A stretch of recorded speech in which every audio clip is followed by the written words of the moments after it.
అన్ని కాదు మోసం చేసేది. ఏ షాప్ వాళ్ళు అయినట్ట మోసం చేయొద్దు. ఏదైనా ఉంటే నిజాతిగా పెట్టుకొని బతకాల. ఎవడైనా షాపాడు నాకు ఇయ్యకున్నా మంచిదే కానీ ఇట్లా మోసం చేయొద్దు.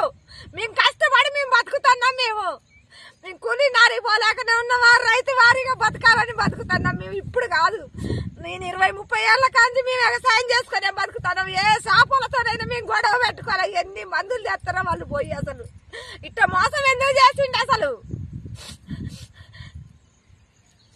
బావ కొడుకు ఇట్నే లాస్ వస్తేనే మందు తాగబడి చచ్చిపోయిండు. అసలే హార్ట్ అటాక్ వచ్చి చచ్చిపోయిండు మా బావ కొడుకు. ఇట్నే వ్యవసాయాల లాస్ వస్తే మా వెంకట్రావు అంతా ఉన్నోడే చచ్చిపోయిండు. అది ఇది ఇటునేనా చేసేది చెప్పు మరి.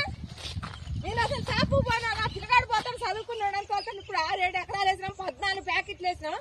నేను మెల్ల తాడు కుదోబెట్టి ఇగో ఈ తాడు కుదోబెట్టి నేను తెచ్చి 45,000 ఇచ్చి నా కొడుకు ఇచ్చి పంపించిన నేను. మరి ఇటు నేను ఇప్పుడు 3 రోజులు అయితే 20 రోజుల పైరైంది. అగో తేజ బాబురావు అని పిలిచిన, అగో భద్రు ఉన్నాడు, అగో రాజు ఉన్నాడు, అగో అశోక్ వాళ్ళు ఉన్నారు.